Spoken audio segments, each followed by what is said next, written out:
Good morning dear friends. मैं आज आपको क्लास 10th हिंदी का सिलेबस बताने वाला हूं। दोस्तों, अगर आप क्लास 10th में पढ़ते हो और इस बार बोर्ड एग्जाम देने वाले हो और अच्छा मार्क लाना चाहते हो तो हिंदी आपको पढ़ना बहुत आवश्यक हो गया है।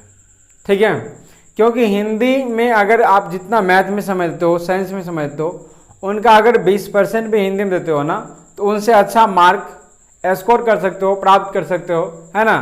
इसलिए इसको स्कोरिंग सब्जेक्ट भी कहा जाता है। अगर आपको मार्क चाहिए तो इनको पढ़ना ही पड़ेगा। अच्छा मार्क चाहिए तो सिर्फ इसे नहीं, हिंदी, संस्कृत और सोशल स्टडीज, जिनको हम सामाजिक विज्ञान कहते हैं, ये सारे सब्जेक्ट आपको अच्छे से पढ़ना पड़ेगा। ठीक है, तभी जाकर के आप मैट्रिक में अच्छा मार्क ला सकते हो। ठीक है, तो इनके सिलेबस को देखते हुए हमें पढ़ना कैसे होता है। तो हिंदी में हमें सिर्फ बुक पढ़ना पड़ता है और व्याकरण पढ़ना पड़ता है। बुक और व्याकरण एक एक करके हम बता रहे हैं कि इनको कैसे पढ़ना है, इनको कैसे पढ़ाया जाए, मतलब इनको सारा चीज़ हम पढ़ाएंगे, पहले इनको समझ लेते हैं। तो बुक में जो है ना, दो बुक आता है, एक गोधूली और दूसरा वर्णिका। गोधूली में 24 पाठ है और वर्णिका में 5 पाठ है। कुल 29 पाठ है जिसको हमें पढ़ना होता है।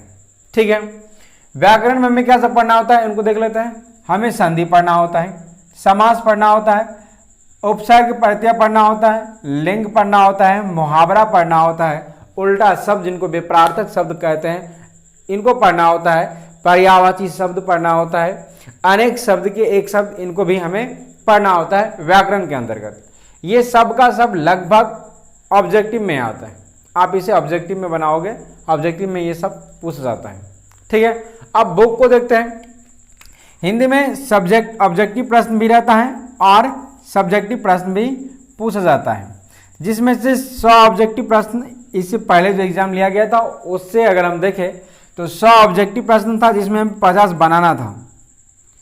50 हमें बनाना होता है, जिसमें से क्या कि 50 ऑब्जेक्टिव प्रश्न बुक से रहेगा और 50 ऑब्जेक्टिव प्रश्न व्याकरण से रहता है। मतलब टोटल मिलाकर के 100 ऑब्जेक्टिव प्रश्न रहते हैं। ये कम बेसी हो सकते हैं, जरूरी नहीं कि ये 50 फिक्स ही रहेगा कि व्याकरण से ही रहेगा और ये बुक से रहेगा। तो ये 4-5 इधर उधर हो सकता है, मतलब कम बेसी हो सकता है, लेकिन बहुत ज़्यादा इधर उधर नहीं होगा। सब्जेक्टिव में भी इससे पहले वाले अगर देखें तो 50 क्वेश्चन था, जिसमें बुक में से 15 मार्क का रहता है और व्याकरण से 35 मार्क में रहता है, और ये दोनों मिलाकर के 50 मार्क में पूछा जाता है। ठीक है, जिसमें से बुक में 2 प्रश्न रहता है 5 अंक का, 2 अंक का 10 प्रश्न रहता है। 2 अंक का 10 प्रश्न, जिसमें से हमें 5 को बनाना होता है। तो 5 को बनाना होता है जो कि 10 मार्क में होता है। ठीक है, अब उसी तरह से 5 अंक का 2 प्रश्न रहेगा, उसमें से हमें सिर्फ 1 बनाना होता है, तो 5 मार्क ये हो गया। 10 और 5 कितना हो गया, कुल 15 मार्क होता है सब्जेक्टिव में बुक से। ठीक है, और 35 मार्क होता है व्याकरण से। तो व्याकरण में क्या पता सब्जेक्ट में, देखिए गद्यांश, आप जानते होंगे गद्यांश के बारे में, जिसको आप कुछ दिया हुआ रहता है नीचे में, उनको पढ़ करके और प्रश्न में दिया रहता है उनका उत्तर देना होता है। ठीक है, उसको बोलते हैं गद्यांश। निबंध रहेगा जो कि 10 मार्क में रहता है, और पत्र लेखन 5 या 7 मार्क में रहेगा, 5 मार्क में रहता है, या अगर 7 मार्क में रहेगा तो ये 8 मार्क में रहता है, ऐसे ही रहता है।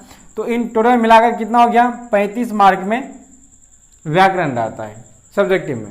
ठीक है, तो ये कुल मिलाकर के अगर आप देखोगे तो यहाँ कितना हो गया, 35 और 15 50 हो जाता है, जो कि सब्जेक्टिव है, और ऑब्जेक्टिव भी कितना हो जाएगा, 50 मार्क का रहता है।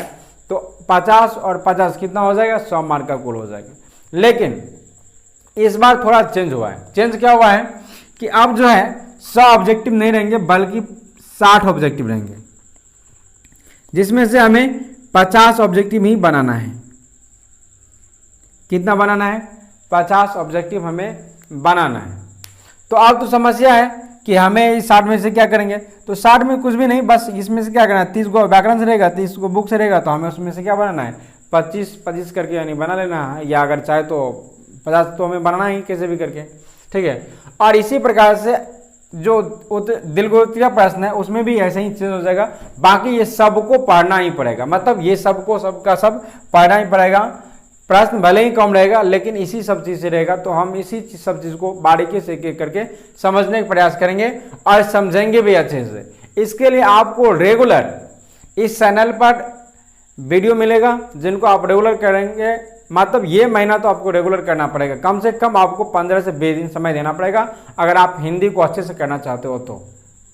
ठीक है, तो आशा है आपको यह सारे जो सिलेबस है समझ में आ गया होगा। ये BSc बोर्ड पटना का है। ठीक है, ये बहुत आसान भी था, तो अगर समझ में आ गया तो कीजिए और हमारे साथ जुड़े रहिए और रेगुलर जो हम आपको वीडियो अपलोड करते हैं उनको देखा कीजिए, तभी जाकर के आप कर पाएंगे। ठीक है, बस आज के लिए इतना ही, मिलते हैं नेक्स्ट वीडियो में, तब तक के लिए आप सबको बहुत बहुत धन्यवाद।